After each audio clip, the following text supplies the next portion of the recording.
Finally, Clemson Sports Talk has come back to Drive Time. Hello, everybody. Lawton Swan back in the saddle. Once again, it is the show that shakes the Southland. Clemson Sports Talk for you each and every afternoon as you make your way around the great state of South Carolina and beyond, listening to us on incredible radio stations like Fox Sports Radio 1400 in the Midlands, heard around the world on the iHeart Radio application. Download today. It is free. The website, put the .com on it. Doggone it. That's ClemsonSportsTalk.com. 803-450-0086.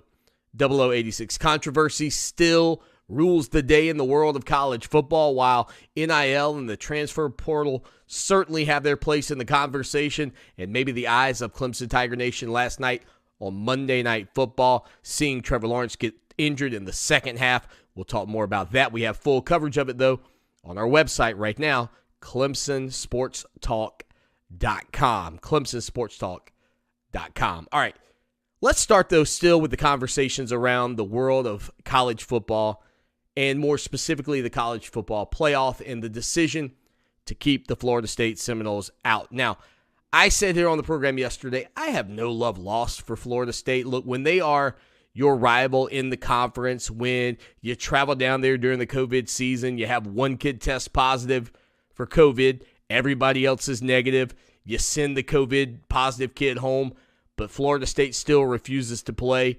I think to myself, that just doesn't feel right. Didn't feel right then.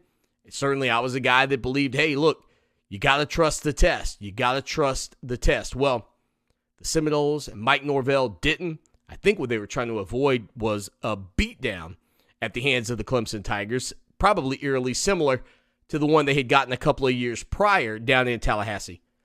Nonetheless, they were an undefeated Power 5 conference champion. And in the 10 years of the college football playoff, 40 teams that have made the college football playoff ever in the 4-team iteration, every undefeated Power 5 conference champion made it in.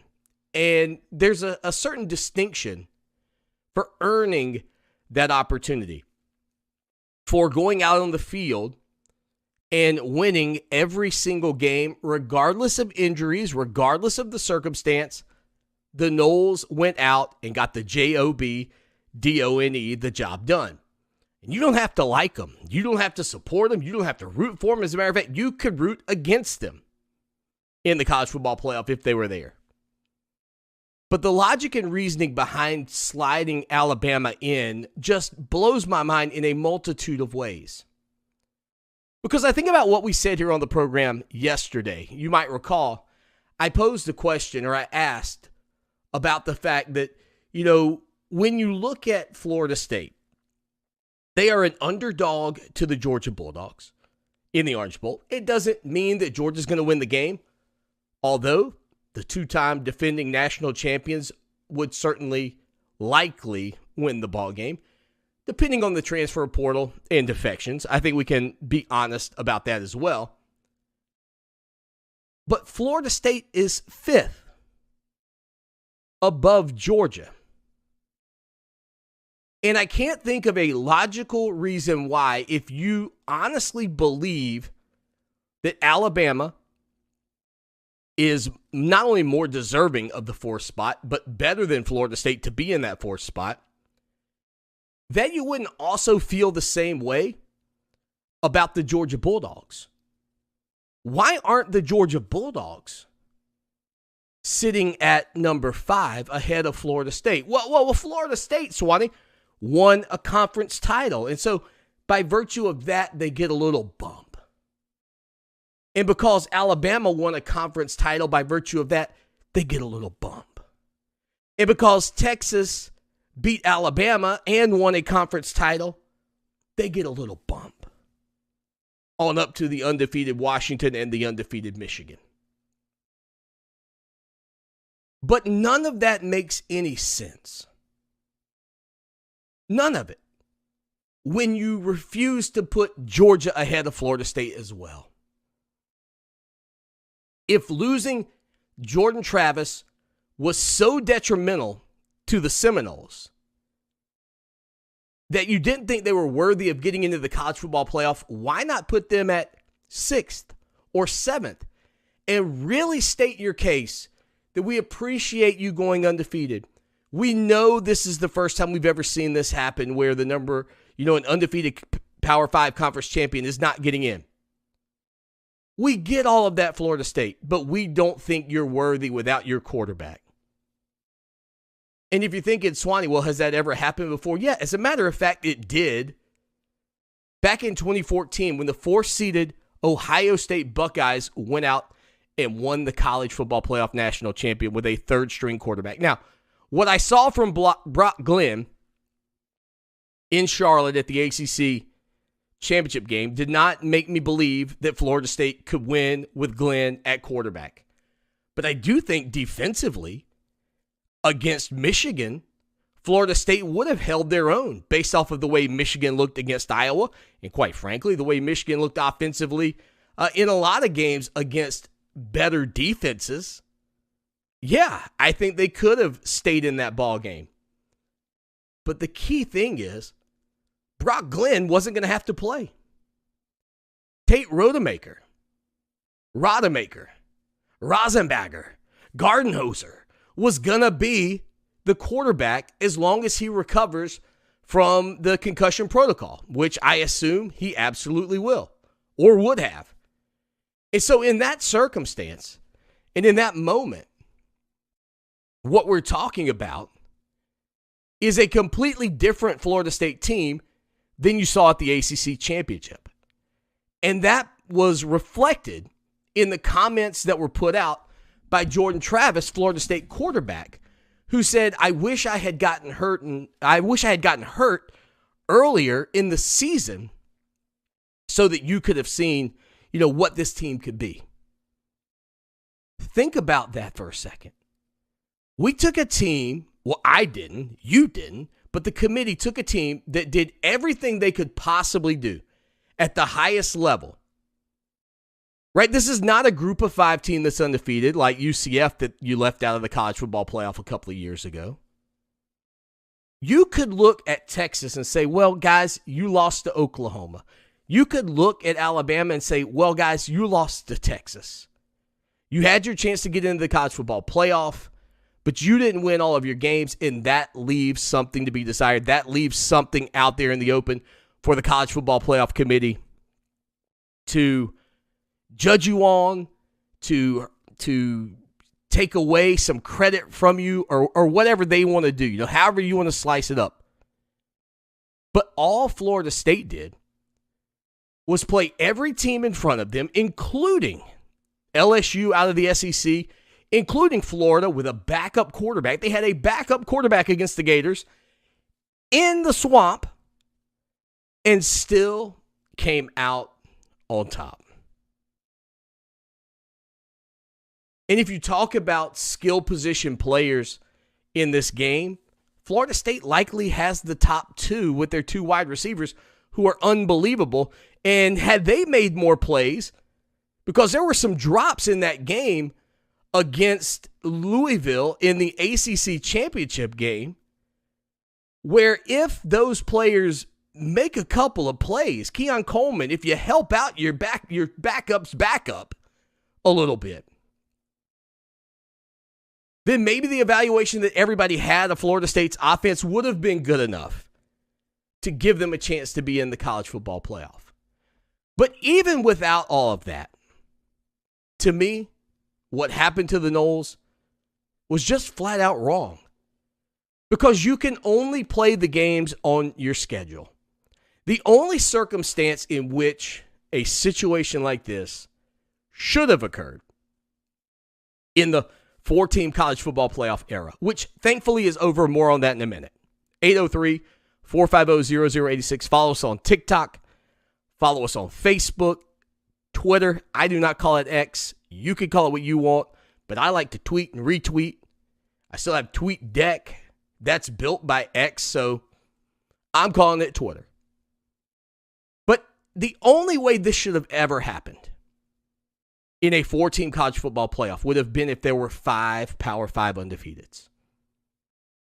That's the only way we should have ever felt compelled to have a conversation about leaving out a Power 5 undefeated conference champion.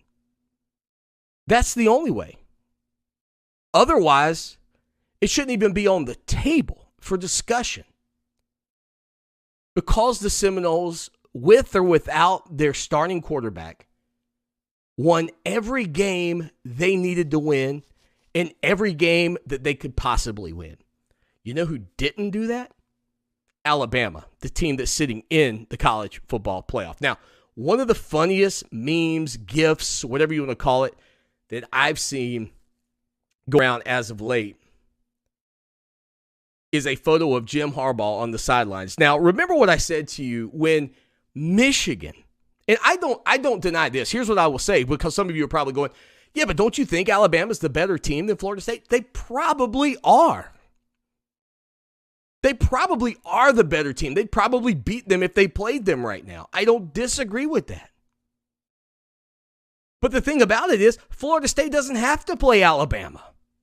Florida State would have had to play Michigan, and I think that game would have been competitive. And I think depending on what Tate Rodemaker looks like as they go through the process of getting him ready for the bowl game, or getting ready for the semifinal, I should say, and then getting him ready for a national championship, if they were so fortunate to get there, maybe they're a much better team with him at quarterback. But we don't get to know that. We don't get to know that. Because Alabama got the spot that I think belonged to Florida State. And if you honestly believe what the College Football Playoff Committee would like you to believe, why didn't they put Georgia in front of Florida State as well? Or any other team that you believe would beat a Florida State team with their backup quarterback?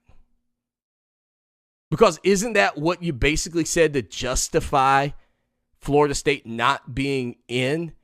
Is that they weren't good enough? That they couldn't play with the big boys without their starting quarterback? I mean, that's what I hear. I feel terrible for those players. You know, I sat down with Jared Verse at the ACC kickoff, and I couldn't root more for a guy after spending some time with him. Just an incredible young man. He was so well versed and just was, ironically, with a name like Verse, but he was just engaging and personable. And I thought my conversation with him was really uplifting. If you missed it, we have it on TikTok. We have it on our website as well. You can go find that in the archives. I mean, just an awesome kid. A good all-around kid who led that team to an undefeated season, and he'll always have that. And then here's the other thing that's so disheartening about the opportunity being lost for the Seminoles. If the Noles were given the chance and they got beat, you could say, you know what, guys, you didn't win them all. But now if they go out and win, if they somehow beat Georgia, you're looking at an undefeated team that knocked off the back-to-back national champions that didn't even get a chance to go and earn it on the field, which is what they did every single week of the season. They went and earned it on the field. In a committee comprised of not all former coaches, not all athletic directors, people from business and other industries said, we know better than the results you produced on the field. If five Power 5 teams have produced undefeated seasons, then the committee's choice would be very difficult to argue against. You would say, man, there is no winning situation here. There were 5 defeated Power 5 teams. But that's not what you had. That's not what you had.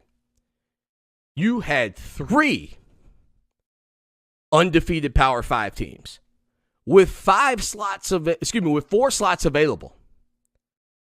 And you could easily look at Texas or Alabama with a loss and say, didn't win them all, guys. Didn't win them all. We understand you're a conference champion. We know you're frustrated that there's another one-loss conference champion in. But what Florida State and Washington and Michigan did was they won every game. Deserving, best, however you want to frame it up and talk about it, whatever the wording you need it to be. 3 teams at the Power 5 level won every game they could. If you go, well, the ACC is not the SEC, Swanee, and that's the benefit of the doubt given to the league. The Atlantic Coast Conference won more games against the SEC this year than the SEC did against the ACC. And as I said on this program yesterday, the best win that the SEC might have had against the Atlantic Coast Conference may very well have been last weekend, 2 weekends ago, technically speaking, when Kentucky beat Louisville. And that was a pretty surprising result, but there was a 100-yard kick return in that game, and you know how that can be. And I can't just ifs and but this thing away because it happened. But that's the best win. Florida State beat LSU down, and they might have the Heisman Trophy winner at quarterback. Florida State went into the swamp with a backup quarterback, finished with a third-string quarterback, and won that game. Even though I think Rodemaker did come back in, right, at some point. But either way, the Noles never lost. Florida State did everything they could possibly do. There was nothing else for them to do. They can't go play another game. They can't do anything else. It's either let us in or don't, and we are undefeated. And the committee said, we know better. We think Alabama's better. I say to that committee, do you not also think right now that Georgia is better? Let me throw one final scenario out there, right? We got about 2 minutes, okay? I got one final scenario for you that I want to bring up here. What if Georgia won? What if Georgia had won the SEC championship? You said, well, that's easy, Swanee. Georgia's the number 1 team in the country. Check. Michigan is the number 2 team in the country. Check. Washington is the number 3 team in the country. Check. You going to tell me Texas with 1 loss would have been in ahead of Florida State?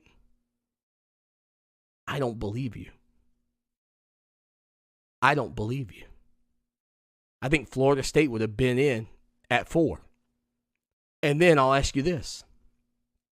In that scenario, physically, everything, is Florida State the exact same team they are today?